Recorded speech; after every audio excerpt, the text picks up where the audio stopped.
इस कदर बीमार हुआ, बाप को यकीन हो गया कि मेरा बेटा मर जाएगा, अब बचेगा नहीं, अब मेरा बेटा बचेगा नहीं, अब मर जाएगा।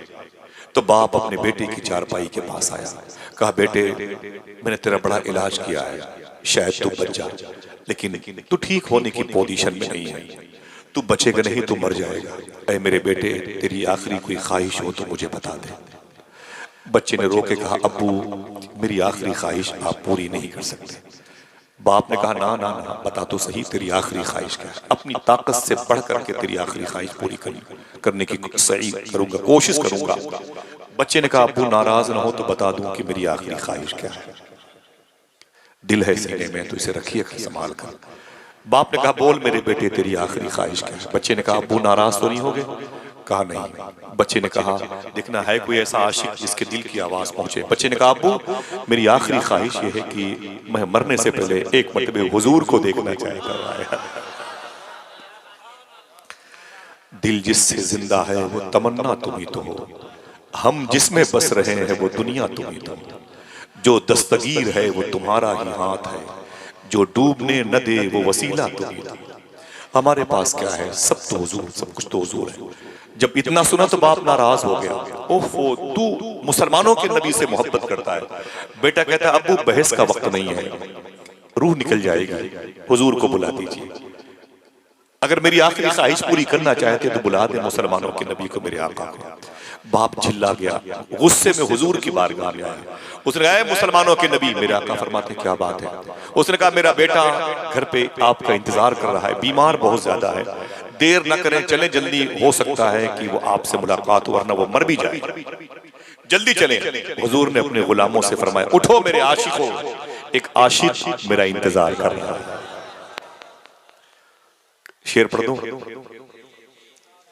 शेर कहता है कि बुझी हुई शम्मा का धुआं हूं और अपने मरकज को जा रहा हूं, बुझी हुई शम्मा का धुआं हूं और अपने मरकज को जा रहा हूं, ये दिल की दुनिया तो मिट चुकी है, अब अपनी हस्ती मिटा रहा हूं। शेर सुनिएगा, संभालिएगा, मजबूरी न हो तो शेर समझने की मुझे बताइएगा। बुझी हुई शम्मा का धुआं हूं और अपने मरकज को जा रहा हूं, ये दिल की दुनिया तो मिट चुकी है, अब अपनी हस्ती मिटा रहा हूं। इधर ये घर से निकल रहे हैं, उधर मेरा दम निकल रहा है, इधर वो घर से निकल रहे हैं, उधर मेरा दम निकल रहा है, दगा कहां दे गई है किस्मत, वो आ रहे हैं मैं जा रहा हूं। अल्लाह अकबर अल्लाह अकबर। उधर वो घर से निकल रहे हैं, इधर मेरा दम निकल रहा है, दगा कहां दे गई है किस्मत, वो आ रहे हैं मैं जा रहा हूं। हुजूर फरमाते चलो मेरे आशिकों, मेरे आशिक के पास। हुजूर तशरीफ लाए जब उसके घर में ना, कहाँ है वो? बाप ने कहा अंदर आए। हुजूर जब अंदर आए तो वो बच्चा मरीज, थोड़ी सांसों का मोहता वक्त लिए हुए, जब उसने अपने घर में हुजूर को देखा तड़प गया। क्यों? वो आए घर में हमारे खुदा की कुदरत है, कभी हम उनको कभी अपने घर को देखते। हुजूर को देखा तो रोने लगा, आंखें भर आई, अश्क बार, आज हुजूर मेरे घर पे आए, देर बहुत हो चुकी है। हुजूर ने जब उसे देखा ना तो हुजूर ने जुमला इरशाद फरमाया, बेटे कलमा पढ़ ले। क्या फरमाया हुजूर ने? कलमा, ऊंची बोले, कलमा पढ़ ले। जैसे फरमाया हुजूर ने कलमा पढ़ ले, डर गया। उसने हुजूर के बगल में अपने बाप को देखा, जैसे मैं कलमा पढ़ूंगा मेरा बाप नाराज हो जाएगा। फरमाते हुजूर कलमा पढ़ ले। उसने अपने बाप को देखा, डर के मारे, बाप नाराज होगा, लेकिन जैसे फरमाया हुजूर ने कलमा पढ़ ले, जब उसने बाप को देखा तो बाप के दिल को रब ने बदल दिया। बाप ने कहा पढ़ ले बेटा पढ़ ले, ये तेरी किस्मत है, ये तेरे घर आए, ये तेरी किस्मत है, तेरे घर आए। अल्लाह अल्लाह, यूं तेरा इसमें गिरामी मेरे लब पर आ गया, जैसे दरिया तशनगी के पास चल। पढ़ ले मेरे बेटे पढ़ ले, ये तेरी किस्मत है, तेरे घर आए हुए। जैसे उस बच्चे ने कलमा पढ़ा, हुजूर अपना कदम मुबारक घर से बाहर निकाले। जैसे हुजूर बाहर निकले उस बच्चे की रूह निकली। पहले कहा गया था उधर वो घर से निकल रहे हैं, इधर मेरा दम निकल रहा है, दगा कहाँ दे गई है किस्मत, वो आ रहे हैं, मैं जा रहा हूं। जैसे हुजूर बाहर निकले उसकी रूह निकली, बाप दौड़ा, अय मुसलमानों के नबी मेरा बेटा मेरे काम का नहीं, उसे ले जाएं, अपने मजहब के मुताबिक उसके कफन दफन का इंतजाम करें। मेरे आका पलटे अपने गुलामों को लेके, फरमाते हैं अय मेरे गुलामों उठा लो मेरे आशिक को, देखना कोई है जो सुभान अल्लाह। मेरे आका फरमाते हैं इसके कफन का इंतजाम मैं करूंगा, इसके गुस्ल का इंतजाम मैं करूंगा, इसकी नमाज जनाजा मैं पढ़ाऊंगा। अल्लाह अकबर। अगर किसी ने हुजूर से ऐसा इश्क किया कि ऐलान कर दिया मुरहार सिंगार तुम्ही से है, बगियन में बहार तुम्ही से है, तो हुजूर की तरफ से भी करम नवाजी हुई है। मेरे आका ने फरमाया उठा लो मेरे आशिक की लाश, उठा लो मेरे आशिक की लाश, यानी ऐलान कर दो आशिक का जनाजा है जरा धूम से निकले। आय हाय क्या कहने जिंदाबाद। अगर जहमत न हो तो जरा हाथों को उठा के बोलो लब्बैक या रसूल अल्लाह, लब्बैक या रसूल अल्लाह। अपने अपने माँ बाप की मग़फ़िरत के लिए फिर से बोले लब्बैक या रसूल अल्लाह, दिल से बोले लब्बैक या रसूल अल्लाह। आशिक का जनाजा है जरा धूम से निकले, महबूब की गलियों में जरा घूम घूम। मेरे आका फरमाते उठा लो मेरे आशिक, उठा लो मेरे आशिक। मेरे आका सल्लल्लाहु ताला अलैहि वसल्लम उसे बुलाया, हुजूर ने उसके गुस्ल का इंतजाम किया, हुजूर ने उसकी नमाज जनाजा पढ़ी, हुजूर ने उसकी नमाज जनाजा पढ़ी।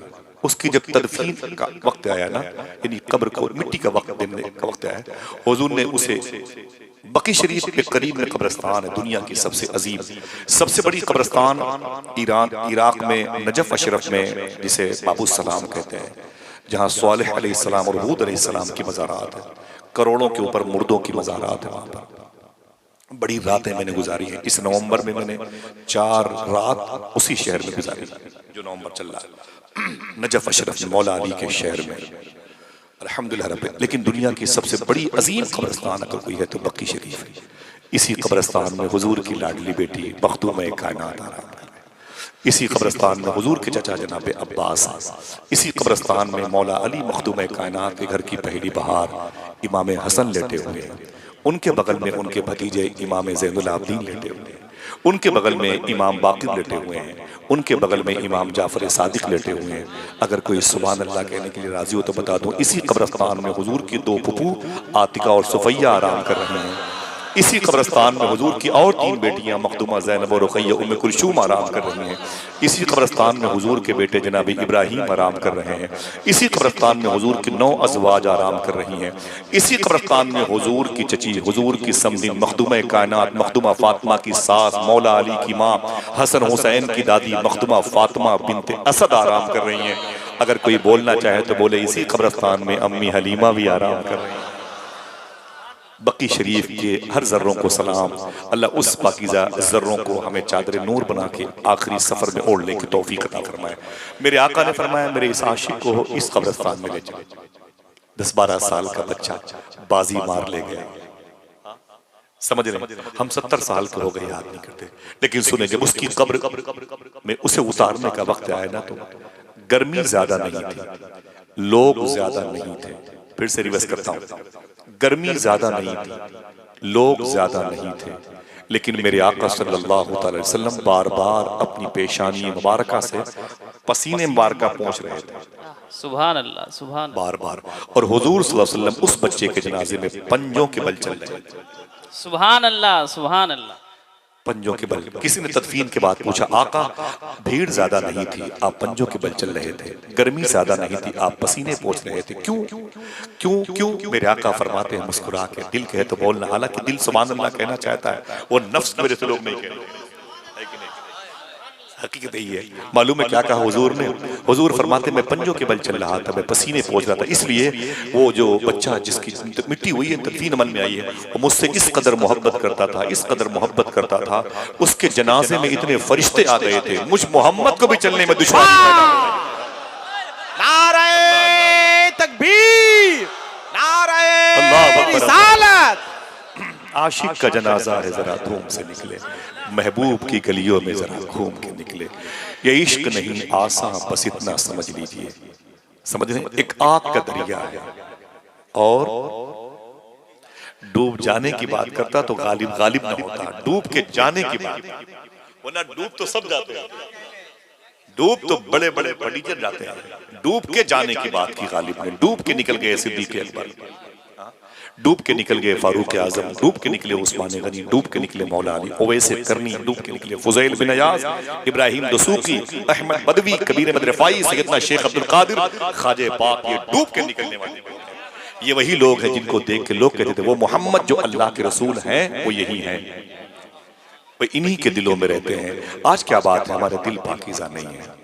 हम जहाँ बैठते हैं बुराइयों की बातें, गीबत की बातें, हसद की बातें, चुगलखोरी में लगे रहते हैं। हमारा दिल दूसरों के अंडर में चला गया है, इसलिए हमारी तन्हाइयाँ मुसलमान न रही। आप दुआ करते हैं ऐ अल्लाह मुसलमानों पे करम फरमा। सूफी कहता है ये गलत तरीका है, ये कहा करो अल्लाह हमारी तन्हाई को मुसलमान बना दे, अल्लाह हमारी आंखों को मुसलमान बना दे, अल्लाह हमारी सोच को मुसलमान बना दे, अल्लाह हमारी फिक्रों को मुसलमान बना दे, अल्लाह ताला हमारे दस्तबाजू को मुसलमान बना दे। मालूम है हालात क्या हो जाते हैं अगर आप हुजूर की मोहब्बत से दूर हो जाएं, तो वही होता है जो स्पेन में हुआ था। मालूम है, हो सकता है कि आपके लिए गुफ्तगू हमें कब ये शुरू होगी, कब ये शुरू होगी, ये हो। अभी तो कुछ हंसाया नहीं इन्होंने, अभी तो कुछ कोई शेर नहीं पड़े तरन्नुम में, अभी तो उन्होंने हाथ उठा के और लोगों को मुतहर्रिक करके कोई नारे नहीं लगवाए, कोई बात नहीं की। तकरीर कब शुरू करेंगे यही तो नहीं फैसला हो पा रहा है। 2 घंटे निकल जाते हैं, लोग समझते हैं अब शुरू होगी, अब ठीक है।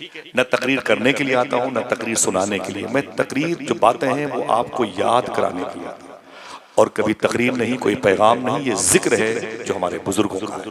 इस जिक्र में लज्जतें हैं, इसमें मिठास है, इसमें जाज़बियत है, इसमें मक़नातीसियत है। यही हमारे क़ल्ब की खुराक है, जिसके बारे में कुरान कहता है अला बिज़िक्रिल्लाहि तत्मइन्नुल क़ुलूब। समझ रहे हैं आप? मालूम है क्या हुआ, यही स्पेन के मुसलमान थे, मुसलमान थे तो मुसलमान थे तो स्पेन में था। दुनिया की सबसे बड़ी तारीखी जामे मस्जिद इसी स्पेन में थी। रोजाना मगरिब की नमाज के बाद जब चराग उस मस्जिद में जलाया जाता था तो 40 मन सरसों का तेल उस मस्जिद में लगता था एक रात। इतनी बड़ी मस्जिद थी। लेकिन जब मुसलमानों को हुजूर की बातें अच्छी ना लगी, मुसलमानों को हुजूर की बातों से मोहब्बत ना रही, मुसलमानों को लोड लगने लगी हुजूर की बातें, मुसलमानों को गिरां गुजरने लगी हुजूर की बातें, तो वो मस्जिद रसूल से दूर हो गए। जब मस्जिद से सजाई गई तो पत्थरबाजी करने लगे, जब हुजूर का नाम आया तो मजाक उड़ाने लगे। थे मुसलमान जाहिरी तौर पर, लेकिन सिर्फ आधार कार्ड पे। जब हुजूर की बातें होती तो अपनी बातें करते थे। फिर क्या वो मालूम है, 2.5 दिन में इस स्पेन में 3.5 लाख मुसलमानों को ज़बह किया गया। 2.5 दिन में 3.5 लाख मुसलमानों को ज़बह किया गया। स्पेन से इस्लाम खत्म हो गया, कुरान पढ़ने पर पाबंदी हो गई। दुनिया की सबसे बड़ी तारीखी जामे मस्जिद जिसे कर्तबा कहते हैं, जो सबसे बड़ी मस्जिद थी, आज वहां पर 70% उस मस्जिद के अंदर शॉपिंग सेंटर खुले हुए हैं और 30% जमीन पर रोजाना हजारों लड़कियों की इज्जतें लूटी जाती हैं। शराब की सैकड़ों दुकानें उसमें पाई जाती हैं, सिर्फ हमारी नाअहली की वजह से, हुजूर की मोहब्बत से दूरी की वजह से। साहिबो, थोड़ा सा वक्त निकालो हुजूर के लिए। आका करीम सल्लल्लाहु अलैहि वसल्लम की मोहब्बत में अपने आप को तन्हा रखो। थोड़े लम्हे के लिए मोबाइल से दूर हो जाओ और कहीं तन्हाई में बैठ के हुजूर को याद करो। हुजूर सल्लल्लाहु अलैहि वसल्लम भूलने की चीज नहीं। हुजूर तो उनके भी काम आएंगे जो कहता है हमें किसी की जरूरत नहीं। हुजूर ने उसका भी साथ दिया जिसने हुजूर को जमीन पे जिंदा नहीं देखना चाहा। हुजूर कैसे लोगों के दिलों में रहते हैं, वो जो मोहम्मद है अल्लाह के रसूल, वो कैसे लोगों के दिलों में। मैंने एक बच्चे की बात की, ये लड़कियां बैठी हुई हैं, माएँ बहनें बैठी हुई, ये समझती है कि बात मौलवियों के पास सिर्फ बूढ़ों की बातें हैं, जवानों की बातें हैं, लड़कों की बातें हैं। हुजूर से मोहब्बत करने वाली कोई लड़की भी आई है जिसके दिल में हुजूर हो, कहा जाए कि वो मोहम्मद जो अल्लाह के रसूल है वो इन माँ बहनों के दिलों में है। तो मैं एक बात कहता हूँ, हाँ हाँ मेरी बहन हुजूर तेरे दिल में भी है, लेकिन वो कौन लड़की थी? अल्लाह के नबी सल्लल्लाहु अलैहि वसल्लम के इंतकाल के बाद अम्मी आयशा फरमाती हैं, अल्लामा सिराज साहब ने अपनी किताब में लिखा, एक लड़की मेरे दरवाजे पर आ गई, उसने जोर से दरवाजे पर दस्तक दी। मैंने कहा कौन है? तो कहा अम्मी मैं आपकी बेटी हूँ। दरवाजा मैंने खोला तो उसकी आंखें सुर्ख थी। मैंने कहा क्या बात है? तो रोने लगी मेरे करीब बैठ के। उसने कहा अम्मी जब से हुजूर का इंतकाल हुआ है तब से मुस्कुराई नहीं, जब से हुजूर दुनिया से चले गए तब से बच्चों की मुस्कुराहट भी गिरा गुजरती है। दिन में सूरज निकलता है ना तो अंधेरे का एहसास होता है, किसी की बातें अच्छी नहीं लगती। अम्मी बस एक इरादा लेके आई हूं, अगर आपको जहमत न हो तो मुझे हुजूर की मजार शरीफ ज़ियारत करा। मेरी मां बहनों सुनो जी, बैठ जा, कोई बात नहीं, बैठ जा, कोई बात बैठ जा, बैठ जा, कोई बात नहीं, दे जरा मोहब्बत से कहते हैं सुभान अल्लाह। दोस्तों बैठे रहिएगा, एक शख्स के लिए एक शख्स काफी है, ठीक है। उलमा किराम की जूती मेरे सर का ताज है, और आप जैसे संजीदा मिजाज के लोग अगर इस किस्म की गुफ्तगू सुनते हैं तो मेरी नजर में जलसों का मियार बढ़ता ही जाता है। अल्लाह ताला आपको सलामत रखे, आमीन कह दो, हाथों को उठा के आमीन कह दो, तवज्जो दे। बहुत बहुत शुक्रिया आपका, मुझे बड़ा अच्छा लगा। मैंने सोचा भी नहीं था कि ज़बान के एतबार से बड़ा फ़र्क है, और आपकी ये ज़बान नहीं है, मैं आपके कदमों के नीचे बहुत देर तक नहीं बैठ पाऊंगा, लेकिन आप जिस तरीके से बैठे हुए हैं इसका मतलब है कि हुजूर की निगाह में है, आप हुजूर की बारगाह में हुजूरी का शरफ आए हुए हैं। सुन ले, आज देख ले, कल खुदा की कसम मैदान महशर में इसका बेनिफिट आपको मिलेगा। वो लड़की कहती है अम्मी आयशा से, हुजूर की बीवी से, मुझे बस हुजूर का रोजा दिखा दीजिए, मुझे दरबार मुस्तफा दिखा दीजिए, मैं हुजूर के रोजे को देखना चाहती हूँ। लड़कियां भी हुजूर से मोहब्बत करती हैं, और जो लड़के आजकल मजलिसों में आके हंसते ही नहीं, इल्म नहीं है फलस्तीन में क्या हो रहा है। फलस्तीन के 10 साल के बच्चे से पूछा गया, सुन मेरे भाई, पूछा गया कि बड़े होके क्या बनेंगे। उसने मुस्कुरा के कहा, मियाँ ये सवाल किसी और से करो, इसराइली बच्चों से करो, हम बैतुल मुकद्दस के मुहाफिज हैं, हमारी उम्र 10 साल की है, तुम हमसे पूछते हो बड़े होके क्या बनोगे। हम वो खुशनसीब हैं जो बड़े होने से पहले ही शहीद हो जाया करते हैं। किसी ने कहा कि तेरा साथ तो दुनिया देने से रही, कोई तेरा सपोर्ट नहीं करता। तो फलस्तीनी बच्चे ने कहा, मुझे किसी के सपोर्ट की जरूरत होती तो मैं भी अरब में पैदा हुआ होता, मैं भी हिंद में पाकिस्तान में पैदा हुआ होता, मुझे किसी की जरूरत नहीं है, मेरी मदद के लिए मेरा अल्लाह का। समझ रहे? काश इन बच्चों को हुजूर के इस मुबारक बैतुल मुकद्दस की मुहाफिजत के लिए शहीद होने वालों की कहानियां याद आ जाए। आज फलस्तीन के बच्चे कहते हैं, मेरे कबीले का हर शख्स कत्लगाह में है, मैं बच गया भी तो तन्हाई मार डालेगा। समझ रहे हैं आप? आज की आपके लिए हंसी का सामान है, लेकिन रोज कुरान को टिश्यू पेपर बनाया जा रहा है। रोजाना मुसलमानों की बहनों की इज्जतें इसराइली खिंजीर का गोश्त खाने वाले लूट रहे हैं, और आपके लिए हुजूर की मजलिसें तफरीह कपिल शर्मा की मजलिस लगती है। माज़अल्लाह, देखें ये लड़कियां भी हुजूर से मोहब्बत करती हैं। ये वो लड़कियां थी जिनको देख के कहा जाता था कि इस लड़की के दिल में हुजूर है। वो जो मोहम्मद अल्लाह के रसूल है वो कहाँ है, तो आवाज आती थी, एरो घूमता था इसी के दिल में। हुजूर के होने का पता बताती थी लड़कियां भी। आज हालात बड़े खराब हो गए, मुसलमानों की लड़कियां गैरों के साथ चली जाती हैं, दुरूद पढ़ने वाले वो होठ खिंजीर का गोश्त खाने वालों से चिपक जाते हैं। इनका जिम्मेदार कौन है, मुझे बताएं। इसका जिम्मेदार कौन है? आपका मुआशरा, आपकी तहजीब, आपकी सोच। जब आपको सीखने का वक्त आता है तो आप हंसी और मजाक के दायरे में आता है। वो लड़की कहती है, अम्मी मुझे हुजूर का रोजा दिखा दीजिए, दरबार मुस्तफा देखना चाहती हूँ। अम्मी आयशा फरमाती, मेरे दिल में मोहब्बत पैदा हो गई, मैंने रोजे मुस्तफा का दरवाजा खोला, और जब अंदर तक मैं दाखिल हुई तो मैंने सलाम किया, अस्सलातु वस्सलामु अलैका या रसूलल्लाह। मेरे पीछे पीछे वो भी आ गया। लड़की है वो, घर में उसके शौहर है, हस्बैंड है, उसके बच्चे हैं, घर में उसके माँ बाप सब हैं, लेकिन हुजूर नजर नहीं आए। इंतकाल ज़ाहिरी के बाद उसकी जिंदगी अजीबोगरीब ढंग से गुजर रही है। जैसे उसने हुजूर के रोजे को देखा, अम्मी आयशा कहती हैं, तड़प करके हुजूर की मजार से लिपट गई। जब लिपट गई तो रोने लगी। कभी हुजूर की मजार शरीफ की मिट्टी को उठाती, चूमती, कभी आंखों से लगाती, आका आप कहाँ चले गए, आपकी याद बहुत आती है, आपकी यादें हमारे सीने में बेबस हो चुकी हैं। अल्लाह के रसूल, मैं आपको देखना चाहती हूँ, जब से आप गए हैं आंखों की रोशनी बुझ जाती तो बेहतर था। सारी चीजें हैं लेकिन वो चेहरा नजर नहीं आता, आका मुझ पे करम फरमाए। लड़की कहती है, या तो हुजूर आप जहां हैं मुझे वहां बुला लें, या फिर आप वहां आ जाएं जहां मैं हूं।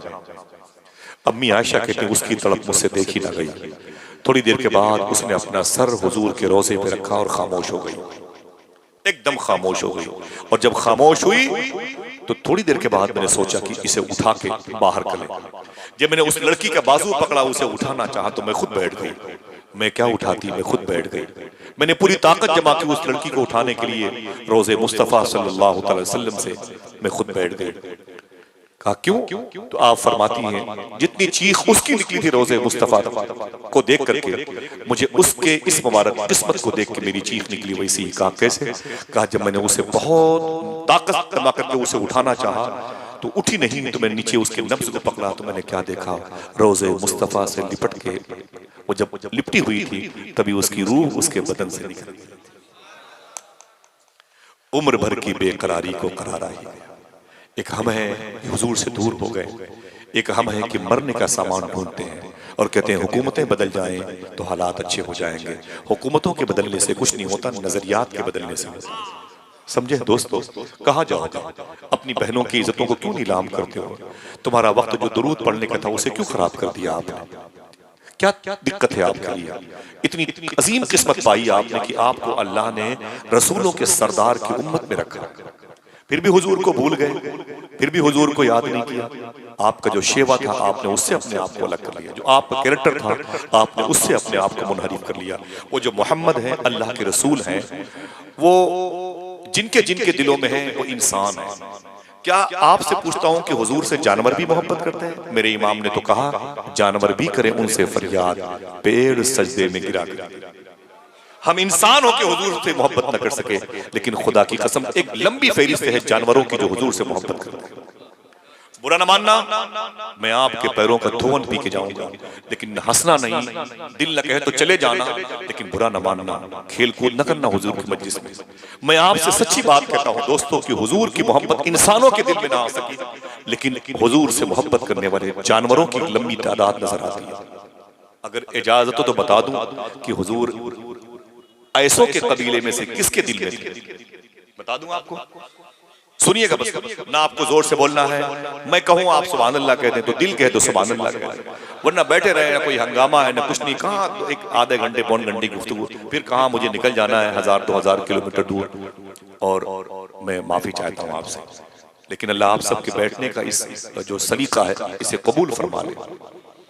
फिर से बोले, मैंने कहा हुजूर से बच्चे मोहब्बत करते हैं, बच्चियां मोहब्बत करती हैं, बूढ़ी औरतें मोहब्बत करती हैं, बूढ़े लोग मोहब्बत करते हैं, सबकी फहरिस्त मौजूद है। लेकिन एक बात बताता हूं, जब इंसानों के अंदर हुजूर की मोहब्बत निकलती है तो मुझे जानवर याद आता है। यार अजीब बात है, इंसानों के हुजूर से मोहब्बत न कर सका, जानवर हुजूर से मोहब्बत करते हैं।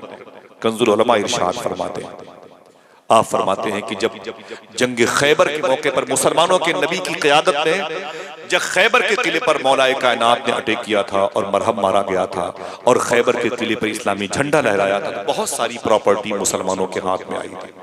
अनाज, फल, फ्रूट्स, मेवाजात, सोने चांदी के सिक्के, बहुत सारी तलवारें, ज़िरें, सब बहुत सारी चीजें आई थी। और बड़े बड़े कीमती घोड़े, गधे, खच्चर, ये सब हुजूर के गुलामों के हिस्से में आए थे, जिसे माले गनीमत कहते हैं। चुप रहिएगा, बिल्कुल मालूम है क्या हुआ? वो जब माले गनीमत बटा, जब फौजियों को तकसीम किया गया, वो प्रॉपर्टी तकसीम की गई, वो माल तकसीम किया गया, तो हुजूर के हिस्से में भी कुछ पैसे आए थे। हुजूर के हिस्से में भी कुछ पैसे आए, कुछ सामान आए, कुछ अनाज आए, यहां तक कि हुजूर के हिस्से में एक मुबारक गधा आया था।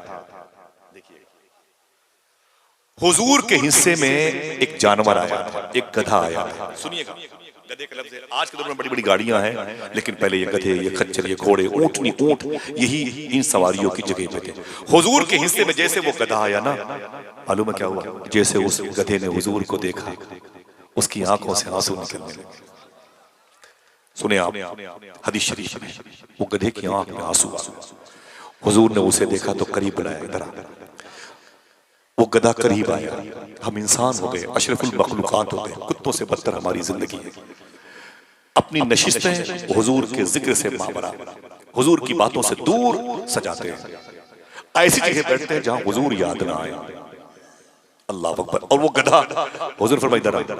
वो गधा करीब आया, हुजूर ने फरमाया कि अपने बारे में कुछ बता। देखना कितने लोग हैं जो उसकी बातों को गौर से सुनते हैं।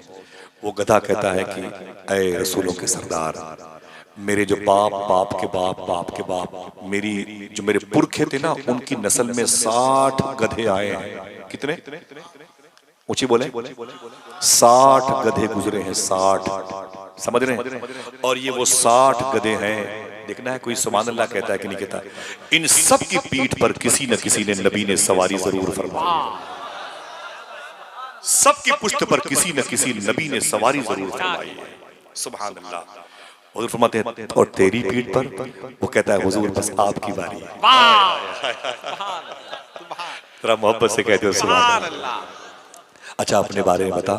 अब तो वो कहता है कि उस नस्ल का मैं आखिरी गधा हूं, मैं उस नस्ल का आखिरी गधा हूं।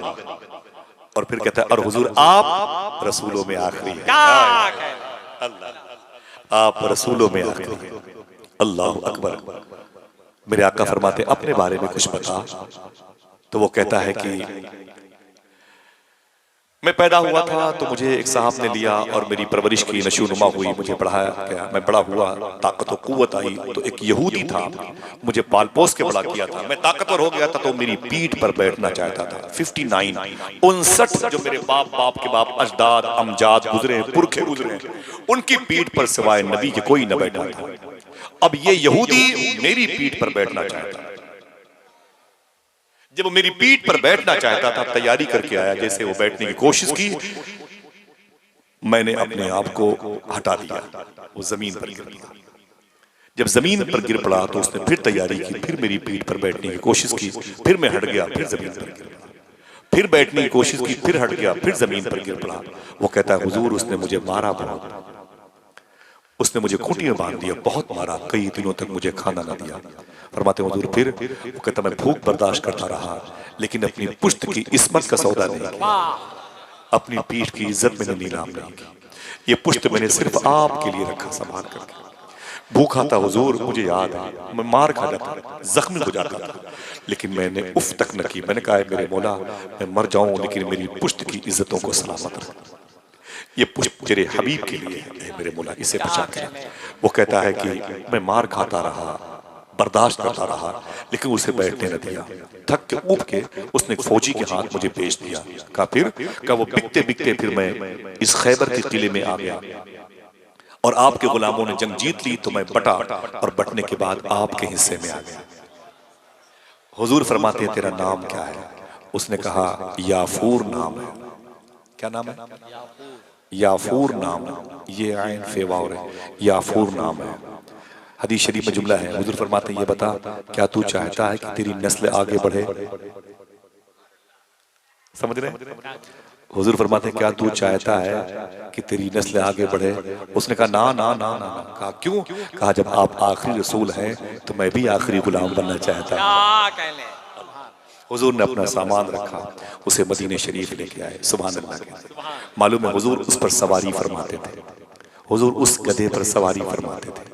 यही नहीं, जब हुजूर अपने घर वापस आते मदीने शरीफ में, उसके पुश्त से सामान उतार करके हुजूर जब अपने घर में अपने गुलामों के जरिए रखवाते तो उस मुबारक गधे से मालूम क्या कहते?